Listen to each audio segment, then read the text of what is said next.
Касиеттүү Каналтайдын серуюн абасынанбы же ата бабалардын рухтарын ыраазы кылдык деген тилек ишке ашканынанбы айтор ар бир нерсеге ширдене караган кыргыздын 40 чоросубуз деген тилектеги жигиттер Манас атанын төрөлгөн жери деп аталган бөйрөктүүгө бет алышты.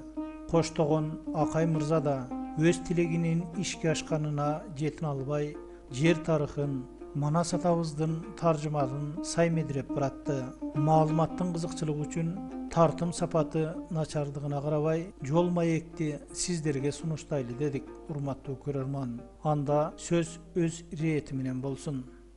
Манастың дуулган, оның турган, жайлаган жерінің жайлының турлуусу, ол жайлууда дуулган.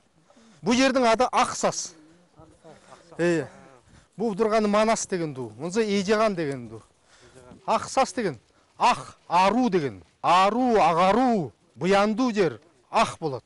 Мында жайлууда ненің Алтайдың колтугунда айландыра бастыра мөш турган. Мөш агашты ару агаш деп жатат. Ошто Кудайдын агажы, Теңиринин агажы, кедир. Ол жаңсы ару жерде өсөт. Кирилүү жерде, кара жерде өспөйт. Мөш. Мөштүн алдында жадып, жаңсылы токумла жайынып, оны кона дүнө жүрөтен батырлар.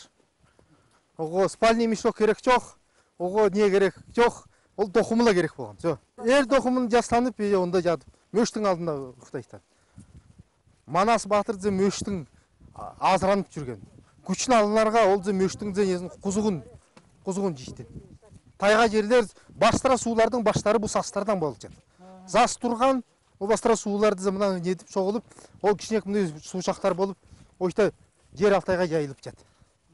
Ол Аксас деген. Баштара баштын бажы мында. Суулар мындан башталып жатат. Жүрүм мындан башталып жатат. Бу Аксастын көрсөң бир бөрөк түрү, бу бөрөк түрү. Же бөрөк бу не? Бу бир бөрөк, мынза бир бөрөк. Манастын дуулган жери ку, ол бөрөктө. Бөрөктө кишинин бастыра, киши болсо, кишинин бастыра каны солунуп мында аруталып жатат бөрөктө. А мында бу жерде ол эки бөрөгүндө база суулары аруталып жатат.